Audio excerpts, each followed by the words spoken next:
السلام علیکم ورحمۃ اللہ وبرکاتہ۔ مرنے والا کیا دیکھتا ہے؟ حضرت ابو یعلا نے روایت کیا ہے کہ رسول اللہ صلی اللہ علیہ وسلم نے فرمایا کہ اللہ رب العزت فرماتا ہے کہ اے ملک الموت، میرے ولی کے پاس جاؤ اور اسے لے آؤ، کیونکہ میں نے رنج اور راحت دونوں میں اسے آزمایا اور میں نے اسے اپنی رضا کے مطابق پایا ہے۔ چاہتا ہوں کہ اسے دنیا کے غموں سے نجات دلا دوں۔ پھر اسرائیل 500 فرشتوں کے ساتھ چلتے ہیں اور ان کے پاس جنت کی خوشبو والے کفن ہوتے ہیں اور پھولوں کی شاخیں ہوتی ہیں کئی رنگوں میں، اور ان کے پاس سفید رنگ کا ریشم ہوتا ہے جو مشک سے بھرا ہوا۔ پھر ملک الموت اپنے فرشتوں کے ہمراہ بیٹھ جاتے ہیں اور ہر فرشتہ اپنا ہاتھ ان کے ہر عضو پر رکھتا ہے اور مشک میں بسا ہوا ریشم اس مرنے والے کی تھوڑی کے نیچے بچھا دیا جاتا ہے اور ایک دروازہ جنت کی طرف کھول دیا جاتا ہے۔ اب اس اللہ کے بندے کا دل جنت کی طرف راغب ہو جاتا ہے، کبھی جنتی بیویوں حوروں کی طرف دیکھتا ہے اور کبھی اپنے لباس کی طرف دیکھتا ہے جو جنت میں اسے دیا جائے گا، اس کے لیے تیار ہے، اور کبھی جنتی پھولوں کی طرف دیکھتا ہے گویا جیسے کوئی بچہ کسی چیز کو دیکھتا ہے، اور اس کا دل کرتا ہے کہ یہ جلدی جلدی مجھے مل جائے، میں اس کو پالوں، اور اس کا دل سکون پاتا ہے۔ وہ ان چیزوں کو جو اس ولی کے لیے جنت میں تیار کی گئی ہیں دیکھ کر وہ ایسا خوش ہوتا ہے، اور اس وقت جنت کی حوریں اس کی طرف دیکھ کر خوش ہو رہی ہوتی ہیں اور اس خوش نصیب بندے کی روح کو دیکھتی ہیں۔ ایک فرشتہ کہتا ہے کہ اے پاک نفس،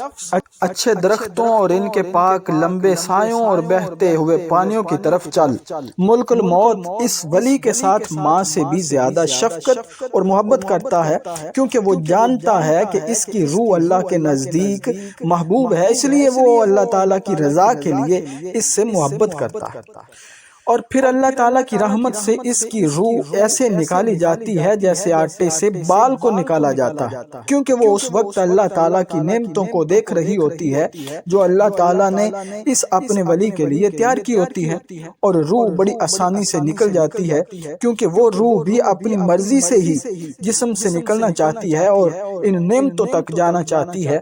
اور اللہ تعالیٰ کی رحمت سے بندے کو تکلیف نہیں ہوتی۔ اس لیے مصطفیٰ کریم صلی اللہ علیہ وسلم نے فرمایا کہ مومن کے لیے تو دنیا قید خانہ ہے اور کافر کے لیے یہ جنت ہے، اس لیے کافر اسے نہیں چھوڑنا چاہتا۔ تو حضور صلی اللہ علیہ وسلم نے فرمایا کہ جب روح نکلتی ہے تو فرشتے کہتے ہیں تم پر سلام ہو، داخل ہو جاؤ جنت میں ان اعمال صالحہ کی وجہ سے جو تم دنیا میں کرتے تھے، تمہارے رب نے انہیں قبول فرما کر تمہیں جنت عطا فرما دی ہے۔ تو پتہ چلا کہ ان پاک روحوں کو سلام ملتا ہے۔ نبی کریم صلی اللہ علیہ وسلم کا فرمان ہے بندہ مومن کے لیے تو راحت ہے، آرام ہے، خوشبوئیں ہیں، اللہ کی رحمت ہے، اور اس کے لیے نعمتوں سے بھرپور جنت ہے۔ اور جب فرشتے اس ولی کی روح نکالتے ہیں تو روح جسم کو مبارکباد دیتی ہے اور کہتی ہے کہ تو مجھے دنیا میں اللہ تعالیٰ کی اطاعت کے لیے جلدی لے کر جایا کرتا تھا اور مصیبت سے پرہیز کراتا تھا، آج تجھ کو مبارک ہو، کیونکہ خود بھی نجات پائی اور مجھے بھی نجات دلائی۔ اور جسم بھی روح کو یہی مبارکباد دیتا ہے، اور زمین کے وہ حصے جن میں یہ نیک بندہ عبادت کیا کرتا تھا اس پر روتے ہیں، اور آسمان کا ہر دروازہ جس پر اس کا عمل چڑھتا تھا اور رزق نازل ہوتا تھا 40 روز تک روتا ہے۔ اور ان کے رونے کی کیا وجہ ہے؟ کیونکہ جب نیک اعمال ان دروازوں میں سے ہو کر گزرتے تھے تو وہ اپنی خوش نصیبی سمجھتے تھے، اب اس کے نیک اعمال نہیں گزریں گے اس لیے روتے ہیں، اور رزق اترنے والے دروازے بھی اپنے لیے فخر سمجھتے تھے کہ ان سے ایک اللہ کے محبوب کا رزق اتارا جاتا تھا، اب وہ اس سعادت سے محروم ہیں اس لیے روتے تھے۔ جب اس کی روح نکل جاتی ہے تو 500 فرشتے اس کے آس پاس آ کر کھڑے ہو جاتے ہیں۔ جب انسان اسے کسی پہلو پر لٹانا چاہتے ہیں تو فرشتے پہلے ہی لٹا دیتے ہیں،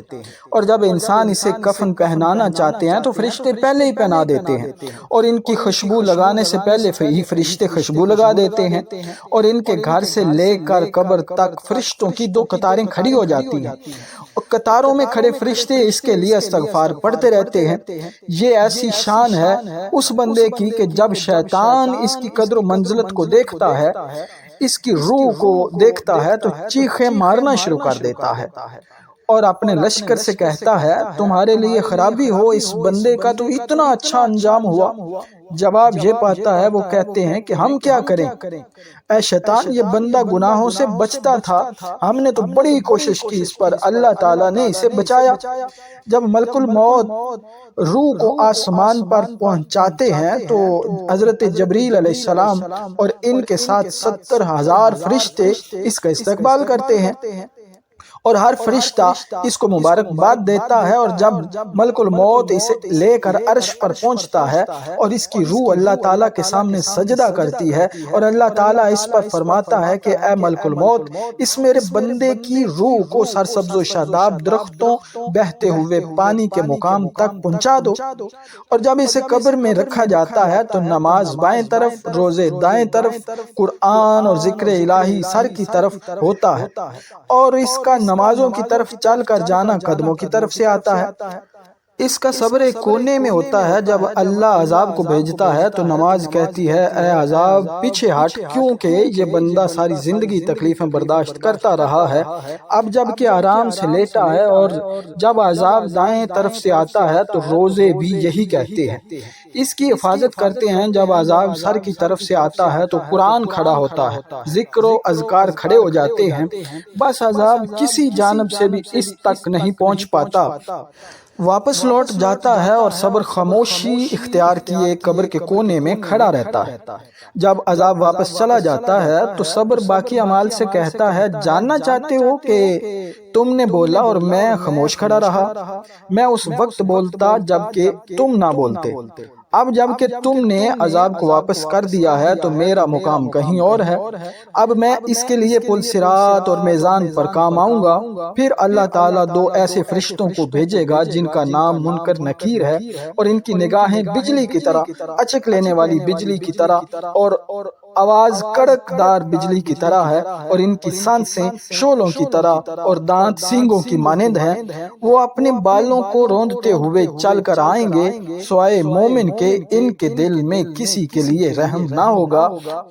ان کے ہاتھوں میں ایک گرز ہوگا، تھوڑا ہوگا، جو سارے جن و انس مل کر بھی اٹھائیں تو اٹھا نہ سکیں گے۔ وہ آ کر مردے سے کہیں گے کہ بیٹھ جاؤ، وہ بیٹھ جائے گا، اور اس کے کفن کے کپڑے گر کر اس کے بدن سے نیچے ہو جائیں گے۔ وہ اس وقت سوال کریں گے کہ تمہارا رب کون ہے، دوسرا سوال کریں گے کہ تمہارا دین کیا ہے،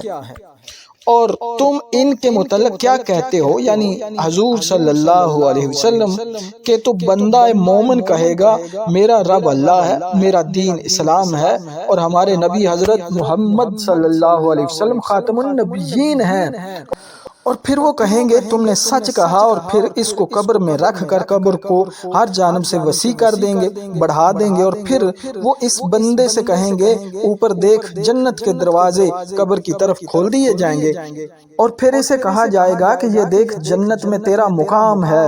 کیونکہ تو اطاعت خداوندی میں رہا۔ نبی کریم صلی اللہ علیہ وسلم نے فرمایا بخدا اس وقت بندے کو اتنی خوشی ہوگی کہ وہ کبھی نہ بھولے گا۔ پھر اسے کہا جائے گا کہ نیچے کی طرف دیکھ، جہنم کا ایک دروازہ کھولا جائے گا، اور اللہ تعالیٰ کے 2 فرشتے کہیں گے کہ تو نے اس سے نجات پائی۔ اس پر نبی کریم صلی اللہ علیہ وسلم نے فرمایا کہ یہ بندہ سن کر ایسے خوش ہوگا کہ یہ خوشی کبھی ختم نہیں ہوگی، اس کے لیے جنت کے 70 دروازے کھول دیے جائیں گے، جس سے اسے ٹھنڈی ہوائیں اور خوشبوئیں آئیں گی، اور یہ اس دن تک سب کچھ قائم رہے گا جب تک کہ اسے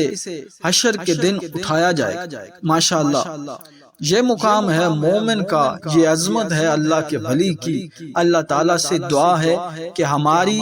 اور ہمارے والدین کی کامل بخشش فرمائے اور قبر کے معاملات کو آسان فرمائے،